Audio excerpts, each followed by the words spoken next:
prosecution had already played the video in full, and then they played these videos he recorded on his phone. Ce qui s'est passé ensuite a été capturé par les caméras de surveillance de l'hôtel. Et c'est cette vidéo que CNN a rendue publique en mai 2024. On y voit Didi courir après Cassie, la saisir violemment, la plaquer contre un mur, la projeter au sol, puis la frapper avec ses pieds pendant qu'elle est à terre. C'est probablement la pièce à conviction la plus accablante dans toute cette affaire. Et ce qui est encore plus grave, Didi n'avait aucune idée que ces images existaient, jusqu'à ce qu'elles sortent, des années plus tard. Le témoin a aussi affirmé que, juste après l'agression, Didi aurait tenté de l'acheter en lui proposant de l'argent pour qu'il garde le silence. Un geste qui démontre une conscience de culpabilité claire et nette. Il a aussi décrit le regard que Didi lui a lancé en sortant de l'ascenseur, un regard froid, démoniaque, selon ses mots. Clairement, cette nuit-là, quelque chose de très sombre s'est produit. You could tell he was nervous, and he said it in the courtroom. He had asked to go to the bathroom. He was like, "Excuse me, Judge, you know I'm a little bit nervous." La défense de Didi a tenté de discréditer le témoin. Son avocat l'a mitraillé de questions. Pourquoi n'a-t-il pas mentionné l'œil au beurre noir de Cassie dans son rapport de 2016? Pourquoi n'a-t-il pas signalé la présence du troisième homme dans la chambre? Pourquoi, ce soir-là, filmait-il ses chaussures toutes brillantes avec son téléphone personnel au lieu de se concentrer sur l'incident? L'avocat voulait faire passer le témoin pour un opportuniste fasciné par les célébrités, pas un témoin fiable. Mais peu importe, les contradictions. So they called a witness to the stand. This guy was one of the heads of security, so he was like second in command in security at the Intercontinental Hotel back in March of 2016. So there was only two witnesses yesterday. The one you talked about earlier, which was the male escort, is the second. Okay. Yeah, so actually the LAPD officer security guard was actually the first witness, but we talked about him out of order, but yes, only two. So this guy was working at the Intercontinental Hotel. He's a security guy who actually responded when Cassie got on the phone in the lobby outside of the elevators and called for help. The hallway, yeah. The hallway. Le procureur l'a rappelé clairement. La vidéo parle d'elle-même. Peu importe ce que le témoin a noté ou non, en 2016, la caméra cachée montre Didi attrapant Cassie par le cou, la projetant violemment au sol et la frappant. On voit tout. Tellement accablant que Didi a fini par publier une vidéo d'excuses publiques en mai 2024, admettant sa faute. Mais soyons clairs. Ces excuses sont arrivées des années après les faits, après des années de déni et surtout après la diffusion de la vidéo. Autrement dit, plus un acte de gestion de crise que de réel remords. So he says he walks them to the room, and when he gets to the room, he's able to see inside, and there's a man in dark clothing sitting on the bed, which is important, right? And I'm gonna tell y'all why. Because Cassie is alleging that the video that we saw was her trying to get away from one of those freak-off situations that she did not want to be a part of. And because she didn't want to be a part of, everything we saw in that video was what happened. Et ce n'est que le début, parce que cette vidéo n'est qu'un exemple parmi d'autres. Les procureurs ont laissé entendre qu'il existerait d'autres enregistrements vidéo, notamment récupérés lors des perquisitions menées en mars 2024 dans les résidences de Didi. Et apparemment, ces images proviendraient de systèmes de surveillance installés chez lui. Ce qui signifie qu'il aurait lui-même filmé certaines scènes. Et c'est justement ce que Cassie va révéler. Comme si la vidéo de l'hôtel ne suffisait pas, la salle d'audience est restée sans voix lorsque Cassie Ventura a pris la parole. Visiblement enceinte mais étonnamment calme, elle a raconté que Didi avait installé des systèmes de caméras cachés dans des pièces spécifiques de ses propriétés. Selon elle, ces fameuses dark rooms étaient utilisées pour enregistrer des freak-off, des séances intimes organisées dans un décor minutieusement préparé avec éclairage spécifique, accessoires, mise en scène, le tout filmé à l'insu ou sans réel consentement de certaines personnes présentes. Elle a dit que c'était produit comme un clip vidéo avec Didi dans le rôle du réalisateur. Now Diddy's team is saying, so that's why the video matters to the court. Diddy's team is saying, no, because freak-offs weren't a thing. You guys were consensually engaging in sexual acts, but that's not even what happened here. Et après ces séances, il regardait les enregistrements pour son propre plaisir, ou pour faire pression sur les participants. Cassie a décrit le déroulé de ces freak-offs comme un processus en 4 étapes, presque comme un rituel. Préambule verbal. Tout devait être décrit à haute voix, comme une sorte de narration pour la caméra. Application d'huile pour bébé. Excessive, répétée, toutes les 5 minutes pour faire briller les corps devant la caméra. He's super excited, telling everybody about it, telling everybody what happened. But now, today, you only are saying that you remember certain things that go against Puff while you're on the stand, but you didn't say those things back then. Because he was covering up for Puff back then, but maybe he got a conscience now, is all I'm simply saying. Actes intimes dirigés. Cassie ou les escorts obéissaient aux consignes de Didi, parfois sous l'effet de drogue. Captation finale. Didi, présent ou non physiquement, s'assurait que tout était filmé. Elle a expliqué que les bouteilles d'huile pour bébé retrouvées lors des perquisitions, plus de 1000, servaient à ça. Assuraient un effet visuel maximal dans ses enregistrements privés. Et puis, elle a décrit des actes beaucoup plus troublants. Notamment une scène où, après un rapport avec un escorte masculin, Didi lui aurait demandé de prendre le sperme de l'homme et de le frotter sur sa poitrine et ses tétons. Et selon elle, tout ça était filmé. Dans la salle d'audience, l'effet a été immédiat. Des membres de la famille de Didi ont quitté la salle, incapables d'écouter davantage. Lui-même s'est agité visiblement hors de lui. Il a tenté de se lever à un moment et ses avocats ont dû le retenir physiquement. Et ce n'est pas tout. Un escorte masculin a aussi témoigné après Cassie. Il a confirmé plusieurs éléments de son récit, tout en affirmant que certaines pratiques avaient été demandées par elle. Mais il a aussi reconnu avoir vu Didi la frapper violemment une fois, simplement parce qu'elle était restée trop longtemps dans une autre pièce. Ce témoignage a renforcé l'idée que, même si certains actes étaient techniquement consentis, le climat de peur, d'intimidation et de violence constante rendait ce consentement inexistant dans les faits. Ce que Cassie a décrit n'était pas juste des actes choquants ou moralement répréhensibles.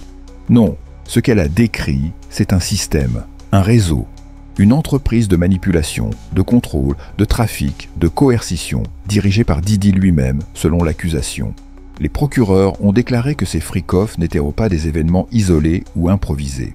C'étaient des productions planifiées, scénarisées, financées et filmées, avec des rôles précis pour chaque participant. Certains étaient là pour performer, d'autres pour filmer, d'autres pour nettoyer ou faire le service. Les accusations ? Violence physique, coercition, enregistrement illégal, distribution de drogue et surtout, traite sexuelle et production de contenu illicite. Et voici un des détails les plus glaçants. D'après les procureurs, ces freak-offs pouvaient durer plusieurs jours d'affilée. C'était comme une série Netflix dont vous ne pouviez pas sortir. Sauf que c'était un cauchemar réel, où des gens finissaient épuisés, drogués, traumatisés, parfois même avec des perfusions pour récupérer. Oui, des perfusions. Car les enquêteurs ont retrouvé des preuves que Didi faisait venir des Ciarecta, perfusions intraveineuses, pour réhydrater les participants après ces sessions. On parle là de quelque chose de très, très loin de l'intime ou du plaisir partagé. Et les preuves s'accumulent. Lors des perquisitions dans ses propriétés en mars 2024, les enquêteurs ont mis la main sur des disques durs entiers, des caméras et plus de 1000 bouteilles de lubrifiant et d'huile pour bébé. Autrement dit, un studio de production privé illégal, où les scènes étaient tournées sans forcément l'accord de tous, puis potentiellement utilisées comme moyen de pression. She said that they would oil up so much. That was like a big thing for Puff allegedly. Like you had to be oiled. That every 5 minutes they were like just re-oiling because he wants you to look like a shiny suit. Yeah, because it glistens, and I guess it's the sexiness of baby oil on this. Et ça ne s'arrête pas là. Cassie a affirmé que Didi menaçait de publier ses vidéos si les personnes refusaient de continuer à participer. C'est du chantage pur, du contrôle psychologique, du pouvoir par la peur. Un autre témoignage glaçant, une fois, lors d'un freak-off, un travailleur sexuel aurait été forcé à uriner sur une victime pendant que tout était filmé. Et quand on a demandé à Cassie pourquoi elle ne s'était pas levée ou défendue, elle a simplement répondu « J'étais allongée au sol, j'étais droguée. 2 hommes me faisaient une face. Qu'est-ce que j'aurais pu faire ?» Cette simple phrase résume l'impuissance totale dans laquelle elle se trouvait. Et le pire, c'est que les procureurs affirment que même après avoir su qu'il faisait l'objet d'une enquête en janvier 2024, Didi aurait continué à organiser ses freak-offs, même après les plaintes, les accusations, la presse, comme s'il était intouchable. Face à toutes ces accusations, la stratégie de la défense de Didi est aussi choquante que révélatrice. Ses avocats n'ont pas nié les faits de violence physique. Non. Ils ont admis que Didi avait été violent avec Cassie, mais selon eux, ça ne suffit pas pour parler de traite ou de crime organisé. Leur argument ?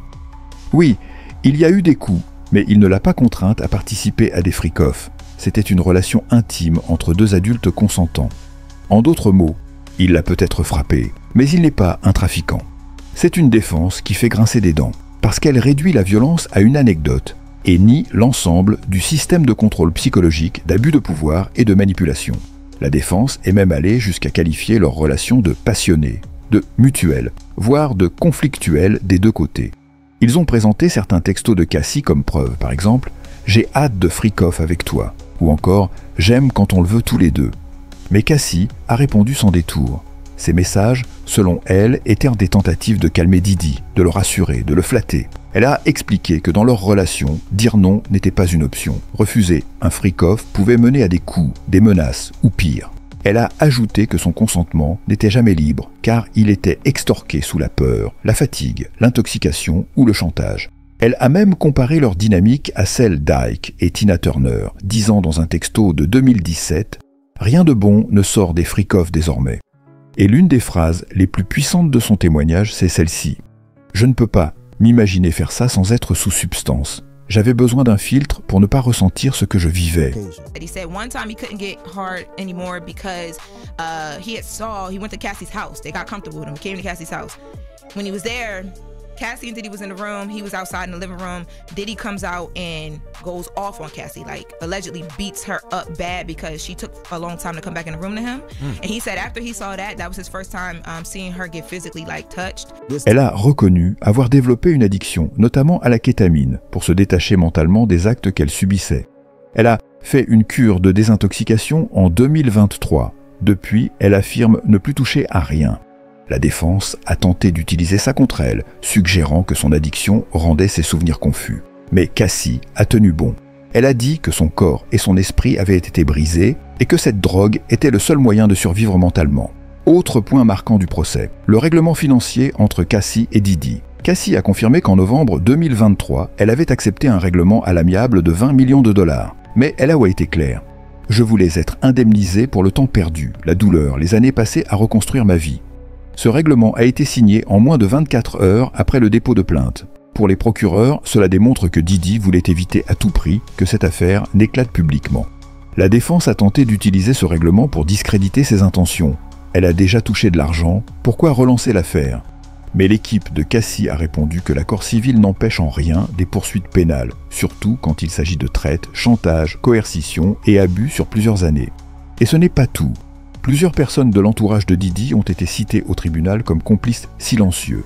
Cassie a nommé des gardes du corps qui ont vu ses blessures sans jamais intervenir, des chauffeurs qui l'empêchèrent de fuir, des assistants personnels qui l'aidaient à se maquiller pour cacher ses ecchymoses, et même James Cruz, son ancien manager, qui aurait assisté à plusieurs scènes d'abus sans rien dire.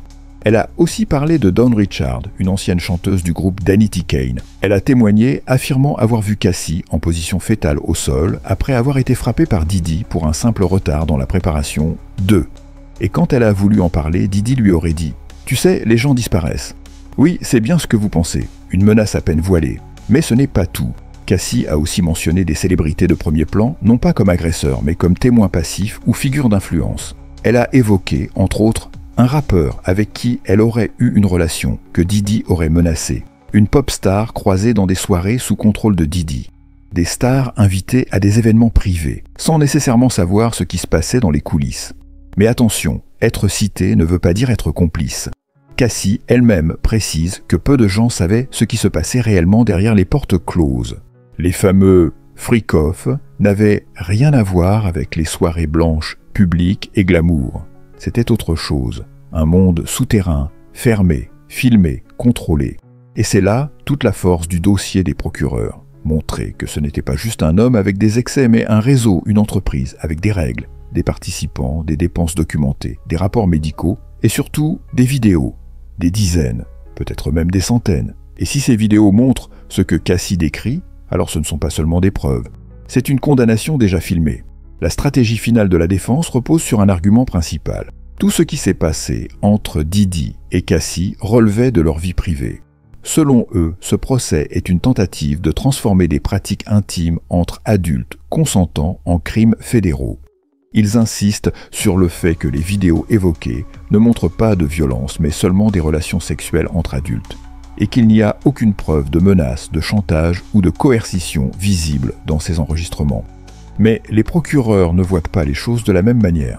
Pour Emily Hughes, procureure fédérale, ce procès n'est pas une affaire de morale sexuelle, c'est une affaire de pouvoir, d'abus et d'organisation criminelle. Elle a affirmé devant le jury « Le problème ici, ce n'est pas ce que les adultes font derrière des portes closes, c'est la manière dont ces actes ont été obtenus, par la peur, par la drogue, par la violence et par la menace. » Elle a martelé que Didi ne se contentait pas de participer, Il organisait, finançait, dirigeait et documentait méthodiquement des séances qui auraient de briser psychologiquement et physiquement ses victimes.